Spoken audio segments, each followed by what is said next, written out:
अच्छा जी मैं हारी चलो मान जा। दोस्तों हम बात कर रहे हैं मधुबाला। मधुबाला एक ऐसा नाम जो शायद ही किसी ने ना सुना हो।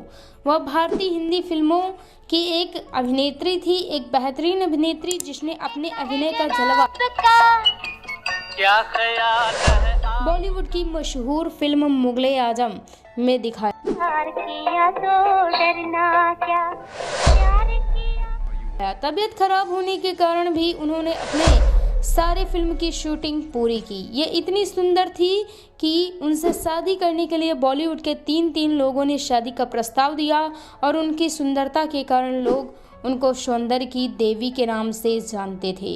दोस्तों इन्होंने बॉलीवुड में कई बड़े बड़े अभिनेताओं के साथ फिल्मों में काम किया था। मधुबाला का नाम जितना उनके अभिनय के कारण मशहूर था, उससे ज़्यादा वो अपने और दिलीप कुमार के साथ 7 साल तक चले रिश्ते के कारण दुनिया भर में मशहूर थी। मधुबाला ने अपनी गिरती हुई तबीयत के कारण मात्र 36 साल की उम्र में इस दुनिया को अलविदा कहा था। ये जानते हैं उनके जीवन के बारे में। मधुबाला का जन्म 14 फरवरी 1933 दिल्ली के मुस्लिम परिवार में हुआ था। इनके वालिद का नाम अताउल्ला खान और इनकी मां का नाम आयशा बेगम था। ये अपने परिवार में 11 भाई बहनों में 5वें नंबर पर आती थी। इनका परिवार बहुत बड़ा था। इनके पिता अताउल्ला खान पश्तून यूसुफियाई जनजात ताल्लुक़ रखते थे। मधुबाला के 4 भाई बहनों की बचपन में ही मृत्यु हो चुकी थी। मधुबाला की शुरुआती जीवन की बात करें तो बड़ा परिवार होने के कारण लंबे समय से बेरोजगार रहने के कारण इनके वालिद कर्जा ले रखा था और कर्जा चुकाने के लिए साल 1924 में इंपीरियल टबैको कंपनी में नौकरी मिल गई थी। हालांकि इनके वालिद को तंबाकू की कंपनी में काम करना पसंद नहीं था, लेकिन कर्जा चुकाने के लिए मजबूरी में जॉब करनी पड़ी। बचपन में मधुबाला को मुमताज़ बेगम जहां दहलवी के नाम से जाना जाता था। मधुबाला का जन्म एक बीमारी के साथ हुआ था। इस बीमारी का नाम वेट्रिकुलर सेप्टल था। मधुबाला का बचपन में इलाज करवाने के बाद भी इनको बीमारी से छुटकारा नहीं मिल पाया और यही बीमारी इनके मौत का कारण भी बनी। जी हाँ दोस्तों, एक बार इनके जन्मदिन पर एक ज्योतिषी ने भविष्यवाणी की थी कि मधुबाला अपने जीवन में बहुत नाम और पैसा कमाएंगी, लेकिन इनकी ज़िंदगी में दुखों की बारिश भी होगी और कम उम्र में ही इनको मौत आ जाएगी। इनके परिवार का पश्तो जनजाति से वास्ता होने के कारण इन्होंने अपने वालिद हिंदी उर्दू के साथ पश्तो भाषा भी सीखी। मधुबाला की ख्वाहिश थी कि वे एक अभिनेत्री बने, लेकिन घर वाले इस बात से खिलाफ थे। उनके घर की बेटी फिल्म इंडस्ट्री में काम करे। जब वे केवल 7 साल की थी तब इनके वालिद ने अपने साथियों के साथ बदतमीजी करने के कारण इनकी जॉब चली गई थी और इनको कम उम्र में ही काम करने का मौका मिल गया। शुरुआती कैरियर तो मधुबाला के वालिद जॉब कराने के कारण मधुबाला को ऑल इंडिया स्टेशन पर बच्चों के कार्यक्रम के लिए गाना शुरू कर दिया था और इनका परिवार दिल्ली से मुंबई आकर बस गया था।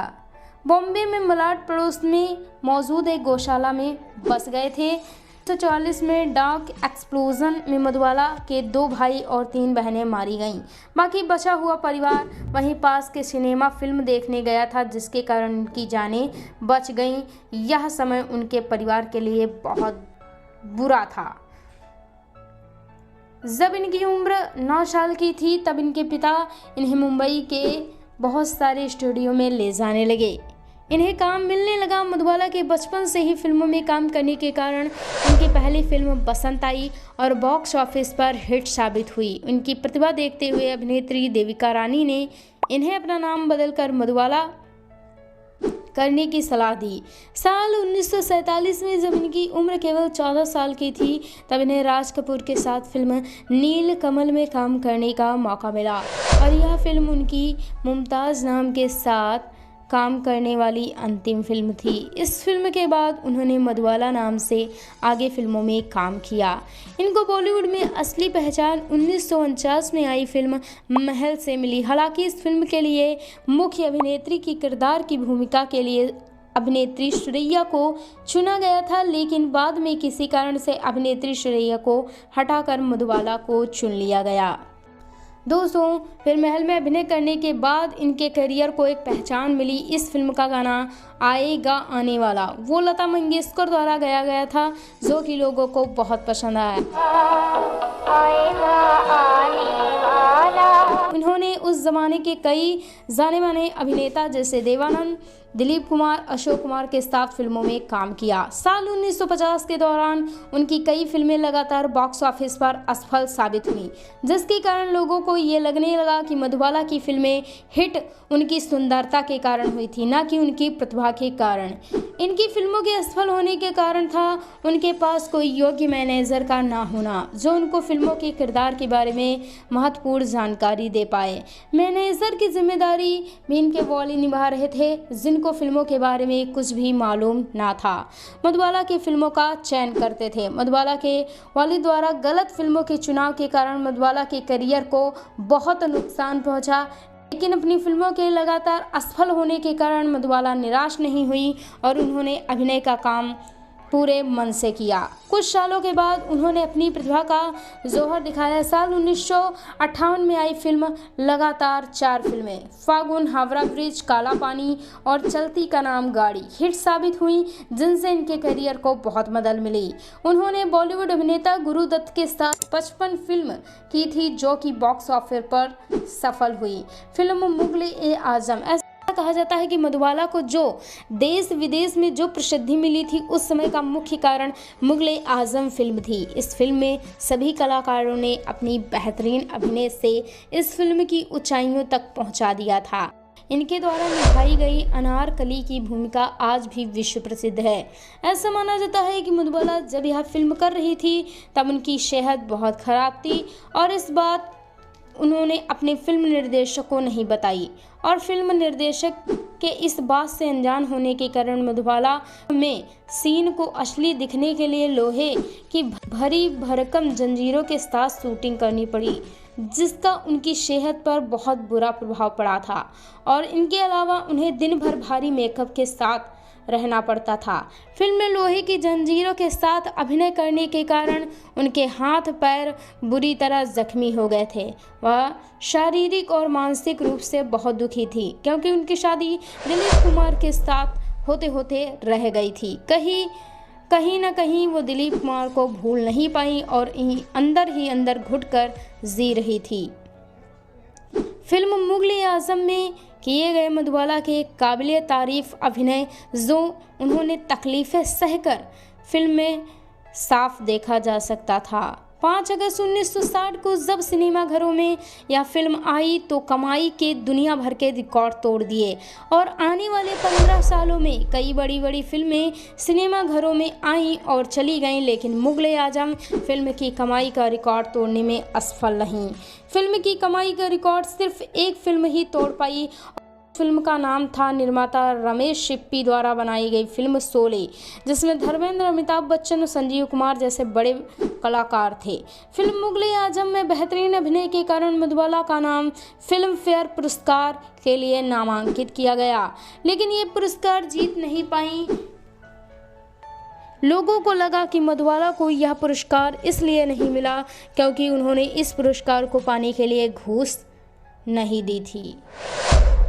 दिलीप कुमार और मधुबाला की प्रेम कहानी। दिलीप कुमार और मधुबाला की प्रेम कहानी पूरे बॉलीवुड में मशहूर है।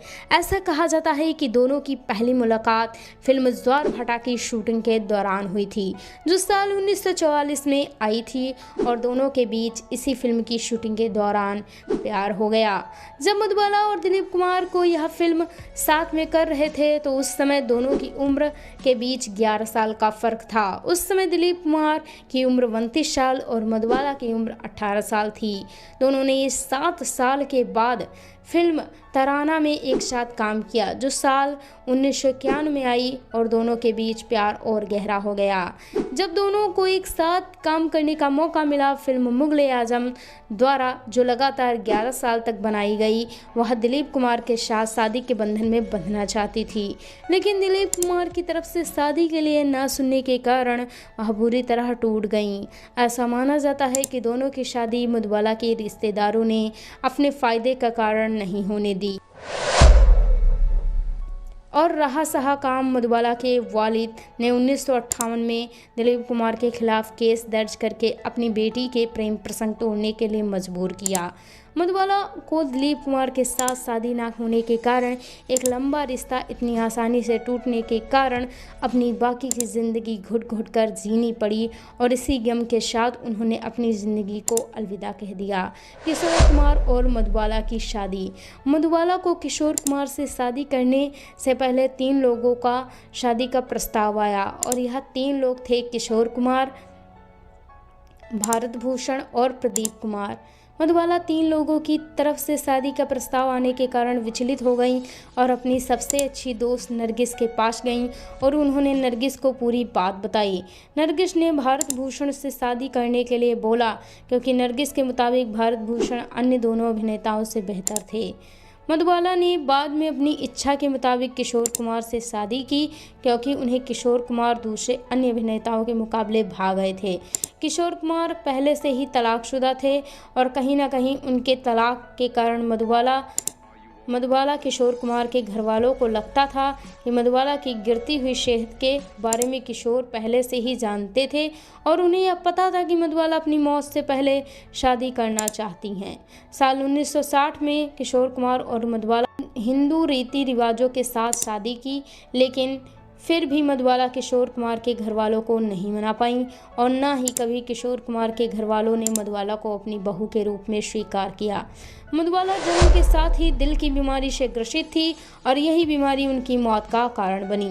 साल 1950 में उनकी तबीयत ज़्यादा खराब हो गई, इस कारण उनका लगातार इलाज चलता रहा। यह बात मधुबाला ने फिल्म इंडस्ट्री से छुपाई।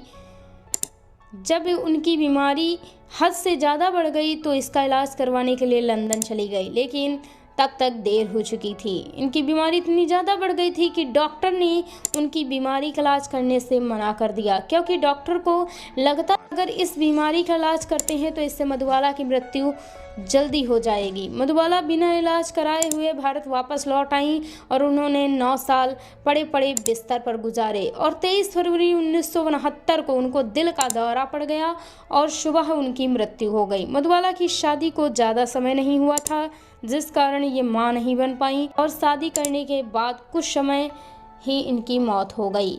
इनकी मौत के बाद फिल्म ज्वाला को सिनेमाघरों में प्रदर्शित किया गया, जो कि इनकी दोस्तों अगर आपकी कोई प्रतिक्रियाएं हो तो हमें कमेंट में ज़रूर बताएं। Thanks for watching.